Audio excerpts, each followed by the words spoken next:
I would take those problems to bed with me, just like those would be my problems. God forbid anything ever happened to that in that effect, and it would be horrible. And yeah, if we decided to keep it there, we would have to own it. Certainly. I mean, if the county decided to keep the school there in town, we would have to own that and support it, and every dang day. You know, that's the thing about our schools is that they're important for us. The hard part about our schools is that they're important every day, and that's where you need to have a board that's committed to prosperity and responsibility, like you just said, and owning that stuff. Thank you. Mr. Grimes? I can tell you a story about that, Mr. Walker. I was working at Kramer Lumber, and I had 2 children at that time in Martin Elementary. And I can't remember what the year it was. It might have been in the 95 or 96 flood when the teachers shoved kids on buses to get them out of there. I can tell you how I felt as a parent because I couldn't call to see if them kids was there or not. I know how my wife felt at that time waiting for them to come home. You know, they sent them to other people's homes. They sent them to neighbors' houses, anything to get them out of that flood zone. If you make that decision to keep that school in Mornington, knowing that this could happen, then I'm like Sam, you have to own that responsibility. Now, I'm going to tell you, that's a big burden. We've made decisions on the Board of Education since I've been there that I didn't sleep at night because of, especially when it comes to children and their lives and what's going to happen to them, or a parent. You know, that's a tough question. Most of the flooding we get in Mornington is not going to be a flash flood. The people up at Bartow and Durbin and stuff is going to warn us that it's coming back, that it's coming downhill. But, you know, another thing that made me really think about this was a couple of years ago. I think it was down at Buckeye when they got the flash flood and it hit at one time and washed the road away and the river overflowed down at Seaver. You know, that can happen, and that is a possibility. So, you know, whichever way you vote, you have to own that vote because it's always going to be in the minutes forever. Thank you. Mrs. Holdsworth? Well, I agree with both Sam and Emery that if you make that decision, then it's your decision. And you have to live with it, and you have to do everything you can. But that's one of the reasons why I think if we can't keep the kids safe, then we need to come up with something else. Because their safety is #1 priority regardless of anything else. And if we can't keep them safe, they need to leave. And that means permanently, not just shove them on buses every time there's a flood and lose a week of school every time that the school gets flooded. So we need to find a way to keep it in the town, or keep it at least in the town limits, or take that chance of something serious happening to the children in that school. Thank you. Mr. Miller? Well, I'm reminded of the saying that the perfect is the enemy of the good. And Marlton Elementary School, in its current form, has been there since 1977. It's been added on to a couple of times, including the addition of the music room, and which was at the time, I guess, the PE room, and the cafeteria. And the classrooms were expanded more than once. So that school has already been built on over the years. The issue of the floods don't just happen. You know they're coming. And the safety of the children is paramount, but that's why we do planning, that's why we do drills, that's why we have the emergency management system that we didn't have. We have the meteorological weather forecasting. We do have people upstream who can tell us there's a lot of water coming. It's not as if this comes as a surprise when there's going to be a flood.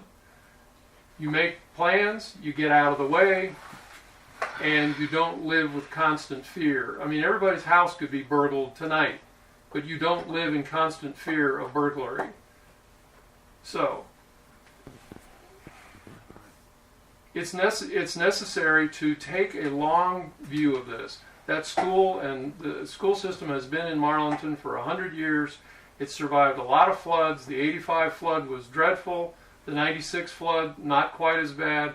The 100-year flood level would have, if the school had been brought up to that level, the water would have risen to the doorknob instead of over the door frame, which is what happened in 85.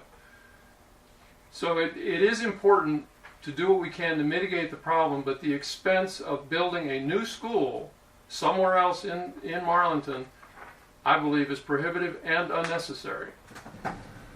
Thank you. Mrs. Hefner. Well, we are living with that burden because the school is there and we are on the board and we have to deal with that. Just a couple weeks ago on a Monday we had that scare. I love Marlinton just as much as everybody else here. I love Marlinton Elementary School just as much as all the schools. It's worrisome to carry that with you, and you know, also you have to take into consideration the sickness that people may get from the mold that's hiding in there. I just don't think that we're really being very open-minded about all of this. Maybe it's fortunate for Mr. Grimes and I because we've been on there, and I was all for it too in the beginning, and then I took into consideration some things. Our water bill is a little outrageous, almost a teacher's salary by the end of the season. So I just think that everything has to be taken into consideration. I don't like having that burden, but unfortunately we do right now. Thank you. Thank you. Oh, no. Sorry, Mr. Burns. Well, you know, I have to agree with a lot of the things that the panel has said here this evening. You know, there's a lot of things that, you know, we just need to try to find monetary resources and get the school built up, even with the cafeteria, the wellness center, the library, and you know, let's move on. Let's educate our children in the city of Marlinton, and let's move on and quit worrying about these floodwaters. You know, you talk about kids' safety. You know, there's nobody that is more compassionate about safety than I am. I deal with it each and every day. You know, in our business, I was in the fire department for many years. Dealt with floods, a lot of different floods. I have risked my life to go into, example, the Riverside area to get people out of houses that could not get themselves out. You know, those people are still there. They haven't moved. I feel like we need to leave the school where it is, try to find some monetary resources, raise the building up, and let's move on. Let's continue. But you know, safety is definitely very important. You know, and like the panel has said here tonight, we've got a lot of early warning systems. You know, and I believe that we can get our kids on the buses and get them out of Marlinton before they get into harm's way. So I am in favor of keeping our school in Marlinton. Thank you. Mr. Dilly. Could you repeat the question one more time? Sure. Marlinton Elementary School sits in a floodplain and could be subject to sudden, dangerous, and unpredictable flash flooding, as well as the more traditional but slower and predictable creek rise flooding. If you vote to keep the school on that site, are you prepared to take responsibility for any injuries or deaths to students or staff in the event of a sudden flash flood? If the vote does come down to it that the school does stay there, I think an emergency plan does need to be in place and maybe practiced almost as a fire drill or something like that would, because you never know what's going to happen. There always could be a sudden flood, and the safety of our children is number one importance. But not just, I mean, on the flooding issue, I will take responsibility for all the votes, how I cast them. I mean, you have to own them. You can't just make a vote and say, well, that won't affect anybody, because not only do our votes affect the current children, this could affect future generations as well. But yes, I would take responsibility with that. But as I had stated before, I'm not in there currently. But I think we need to look at a lot of different options to see which one is the best fit for our community and our children.